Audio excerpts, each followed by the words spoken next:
Thank you very much, Mr Acting Deputy President. And firstly this afternoon I would just like to commend Senator Leyonhjelm and Senator Day on their motion.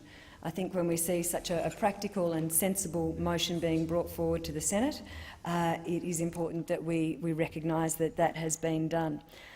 Mr Acting Deputy President, we are discussing today that the Senate does have the responsibility to propose and discuss options to cut government spending. Now, what a common sense and sensible proposal to bring forward to the Senate this afternoon.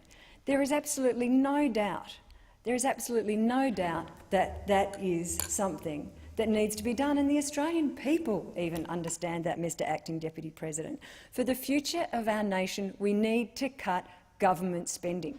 It's simple. People out there in the communities, Mr Acting Deputy President, understand this because they look at their own lives. They look at what they're doing in their own communities. When they look at their own household budgets, they know if they don't keep their spending to a level that allows them to appropriately move forward through their lives, then they are going to go backward. They are going to go out the door, and they know that. They understand that it takes work to actually balance a household budget, that you can't always do just what you do, and you actually have to put thought into how that is going to work. They understand that, Mr Acting Deputy President. And people out there in small business, and I know Senator Ruston would understand this very, very well indeed, those people out there in small business understand they have to balance their books. They understand they can't spend more than they earn. They understand they have to manage their businesses appropriately so that they can be sustainable. And people out there in those communities right across Australia, Mr Acting Deputy President, they understand that. It's just a shame, Mr Acting Deputy President, that the previous Labor government, indeed Labor governments before them, simply do not understand that you have to actually balance the books, that you actually can't spend more than you earn, that you actually can't borrow and keep borrowing and borrowing and borrowing and borrowing and expect that you are going to have a financially sustainable future. It's just simply not possible. But they don't understand that, Mr President, and the reason why it's so important we debate this today is for the future of the nation. And we only have to look at the current financial figures, Mr Acting Deputy President, to know what a difficult financial situation we're in and why the fact that this coalition government is taking the difficult necessary steps is so important to ensure that we get some financial sustainability into the economy. Mr Acting Deputy President, the previous Labor government left this coalition government with a projected trajectory of debt to $667 billion. Not million, Mr Acting Deputy President, $667 billion. Now that figure is almost too big in some ways for, I think, people out there in our communities to comprehend. It's just a number. But it is a trajectory that this government would not allow to continue. We cannot allow for our children and our children's children to be saddled with debt, around $25,000 a year each. We cannot allow them to be saddled with debt. And this coalition government won't do that. We're not going to do that to the future generations of this nation because it is not right. It is not right. The previous Labor government might have been prepared to do that, but this coalition government is not. And the interest that we are paying on that debt is money that this government doesn't have to be able to do the things that the Australian people are asking us to do. We are paying over $1 billion a month in interest, over $1 billion a month. When I look at all the people that come to me every day, Mr Acting Deputy President, and I know you as well, talking about their local communities, wanting to get those things in place that they see as benefiting their local communities, and we have to say no because there is no money. We are paying $1 billion a month on that interest bill that the previous Labor government racked up. And that's what we have to tell them. And when we, on this side of the chamber, look at those figures, we realise what a difficult task is ahead. $38 million a day, Mr Acting Deputy President, $1.6 million an hour. We're paying $27,000 a minute. We're paying $450 a second in interest on the previous Labor government's debt. And people wonder why. the government is having to make tough decisions? Well, that's exactly why, Mr Acting Deputy President, because we are going to be responsible and sensible and ensure that this government gets this nation back on the financial track it needs to be. And what was it like under our coalition government previously, Mr Acting Deputy President? How did we leave the state of the finances for the previous Labor government? Zero debt, none. And not only that, $50 billion in the bank. $50 billion in the bank. And in 6 short years, the Labor Party managed in government to leave us the trajectory to debt of $667 billion. It's no wonder people out there in the community say, how was that even possible? How did they even manage to do that? Because they simply have no ability whatsoever to manage the nation's finances. No ability whatsoever. And there's a track record of it too, Mr Acting Deputy President, as you would well know. In 1996, when the coalition came to government, there was $96 billion of debt that we had to repay. And it took us 10 hard years to pay off that debt. And here we see it again. It's a pattern of behaviour, Mr Acting Deputy President, that coalition governments have to come in and clean up Labor messes and make sure that we do everything we can to get the nation back on an economic sustainable footing. And we will, Mr Acting Deputy President, we will do that. And how did we get to this point? How did we get to this point? And we got to this point of this economic mess through the previous Labor government's waste and mismanagement.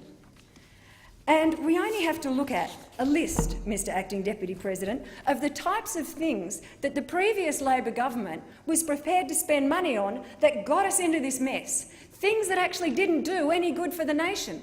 They borrowed money, spent money and applied it to things that didn't actually do any good for the nation. And we only have to look at some of the list, and this is only some of the list, Mr Acting Deputy President. Under Labor we saw, who can forget these, Fuel Watch and Grocery Watch. Nearly $30 million spent setting them up, and then what happened? They were dumped. They introduced, now this one I'm sure people will remember, a $429 million cash for clunkers program. That was ditched. That was ditched by the previous Labor government. The home insulation program, the pink bats, $2.5 billion mismanaged. Computers in schools, a $1.4 billion blowout. This one, I think, that I'm next getting to, Mr Acting Deputy President, really encapsulates the level of mismanagement that we saw from the previous Labor government. As many senators would know, we used to have some billiard tables in this building, and the previous Labor government sold them for $6,000. But then what happened? The previous Labor government decided to spend $102,000 determining whether or not they got value for money. That is the type of action we saw from the previous Labor government. That is the type of thing that has led us to the economic circumstances we are in today. That is the type of waste and mismanagement we saw from the previous Labor government. The Solar Homes program, an $850 million blowout. The set-top box program, at an average $350 a home, but Harvey Norman was offering the same deal for $168. They simply had no idea how to manage the nation's finances, how to actually get the country on a sustainable trajectory financially going forward. And that's left us. That's left us in this economic mess. And that's why this motion is so important today, because this Senate has a responsibility to ensure that this government, that the Australian people elected to clean up the mess that we had been left by the previous Labor government, that's why it is so important that this Senate allows the government to put in place the things that we need to do to ensure that economic sustainability. And part of that is cutting spending. And as I said when I started, Mr Acting Deputy President, the Australian people understand that because they do it every day. We expect them to balance their budgets. We expect them to be able to manage their livelihoods, and they do. There is no bucket of money under Parliament House, as you well know, Mr Acting Deputy President. All of the dollars that we spend are so much attributed to hard-working Australian taxpayers' dollars. Now, the previous Labor government might have been quite happy to fritter that away, but this coalition government is not. And when we look at all this waste and mismanagement, so much of it, Mr Acting Deputy President, is sheeted home to the former failed finance minister. And what did we see under Senator Wong when she was the finance minister, Mr Acting Deputy President? The government net debt tripled under Senator Wong's watch. Net debt was $42 billion in 2009-10, rose to $153 billion in 2012-13. Labor's debt interest bill rose from $4 billion in 2009-10 to $12 billion, $12 billion in 2012-13, under the former failed finance minister, Senator Wong's watch. We are having to fix up the previous Labor government's economic mess, and that means from time to time this government has to take hard decisions. We're not going to govern the way the previous Labor government did on a populist roll, doing policy on the run, getting appalling outcomes for the Australian people with absolutely no view to the nation's future, absolutely no view to the nation's future. And we are not going to fritter away money like the previous Labor government did. Again, if I can point to Senator Wong in a slightly different role when she was Climate Change Minister. And it was quite breathtaking, Mr Acting Deputy President, some of the decisions that the then Minister, Senator Wong, took when it came to water. And you would understand this very well, Mr Acting Deputy President. You would understand this very well. Now, bear in mind that we are talking about taxpayers' dollars. We are talking about Australian people's hard-working taxpayers' dollars. So what did we see the former failed finance minister and the former failed climate change minister spend money on, Mr Acting Deputy President? You'd assume it would be things that were going to take the nation forward. Well, let me just give you a couple of examples. The first one I'll refer to, that under Senator Wong's watch, she spent $300 million buying back water, $300 million, a third of $1 billion, buying back water from Twine and Pastoral. The only thing was, Mr Acting Deputy President, that the water licences that she bought were either general or supplementary. Now, as those who understand water, as I know you do, Mr Acting Deputy President, and my good colleagues behind me, Senator Canavan and Senator McKenzie, is that water's not always available. She was buying water for the environment that wasn't actually going to be there when she needed it. A third of $1 billion. And people wonder why we are in the economic mess that we are.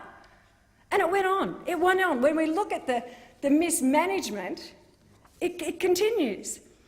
Senator Wong, in her role when she was looking after climate change, water and the environment and those sort of things, she also spent $34 million on a property called Tandau. Now, the interesting thing was, in terms of the water licence she bought back with $34 million of taxpayers' money, it was for supplementary water to go to the environment, as the minister at the time said. It was supplementary water. It only exists in a flood. $34 million wasted for water that didn't even exist. And Minister, as she was, Senator Wong at the time, the minister, purchased a property called Terrell out near Burke, Mr Acting Deputy President, and you may well remember this one. That nearly $24 million was spent on purchasing this property by Senator Wong, by the minister at the time, to go towards the environment. Now, what's really interesting, Mr Acting Deputy President, is did Senator Wong at the time go and have a look with Terrell? No, she didn't. So you'd automatically assume, would you? Somebody from the department, somebody from her office, somebody would have gone and had a look. Not a single person went to have a look at that property. I don't think, as I'll take that interjection, Senator Canavan, no, I don't think they even spoke to a real estate agent, but I stand to be corrected. Minister at the time, Senator Wong, spent $23.7 million on a property that neither she, her office or the department went to have a look at. Now, as if that isn't bad enough, unfortunately for Senator Wong, it was incredibly overvalued. So it was indeed, Senator Back, I'll take that interjection, it was overvalued. And what would have been funny if it wasn't so sad is the people out there in the community were laughing themselves silly. Senator Wong was a joke. She was a joke. They knew that the government had spent all of this taxpayers' money on a property. They'd paid way too much for it. You know, they could have sold a Wet and Wild and she wouldn't even have known. Nobody went to have a look. And that, Mr Acting Deputy President, is indicative of how the previous Labor government operated when it comes to the future financial situation in this country. That's what they did. That's how they operated. And it is no wonder people around this country look at the performance of the previous Labor government and shake their heads. When it comes to financial management, the previous Labor government had absolutely no idea. They had 6 years, Mr Acting Deputy President, to show the Australian people that they could manage the nation's finances. They had 6 years to show the Australian people that they had a vision for the future, that they did have a plan to ensure the future prosperity of the nation, and they failed. They failed. The Australian people recognise that, and that's why they put the coalition government in, to fix Labor's economic mess, to have a government that would look to the future, to have a government that would take the tough decisions to ensure that our children and our grandchildren and their children have a strong and prosperous future in this nation, because that is what we all want. Unfortunately, it's just not something that the Labor Party can deliver. And we know, I'll take that interjection, thank you, Senator McKenzie, it's not in their DNA, because we've seen it happen time and time again. On this side of the chamber, we know what we have to do to ensure a sustainable and prosperous future. We know that it's not always going to be easy. We know we are going to have to take hard decisions, and we know we are going to have to do what Senator Leyonhjelm and Senator Day are proposing today, which is to consider that we look at cutting government spending. We have to do it. We have to do it because it's the responsible thing to do. It's the responsible thing for any government to do, to look at the future, to make sure we're living within our means, to make sure that we have those policies in place that are going to ensure long-term prosperity when it comes to health, when it comes to education, when it comes to the environment, when it comes to agriculture. And there is so much that agriculture has to offer in terms of our long-term prosperity, but that's going to have to be a speech for another day. But we understand that. We understand that on this side of the chamber. The coalition government is absolutely prepared to take the tough decisions to make sure that we have a prosperous nation, not only for us, but, as I said, Mr Acting Deputy President, for our children and for their children as well, because it's our responsibility to do that. It's our responsibility to get it right. And we will make those tough decisions, and it's not always going to be easy and it's not always going to be popular, but it is going to be the right thing to do. Order. And we all sit in this place and we know that those on the other side had their 6 years. They had their chance to prove that they could do it. They had their chance to prove that we could see from them some plan for the future. They had their chance and they blew it. They had their chance and they failed, and now this coalition government has to fix the previous Labor government's mess. And we will do that, Mr Acting Deputy President.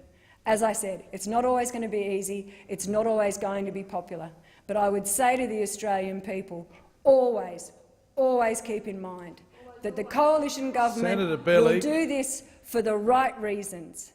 The difficult decisions will be taken for the right reasons, and the right reasons are ensuring that we have those policies in place to give our children and our grandchildren a prosperous future in this nation. Thank you,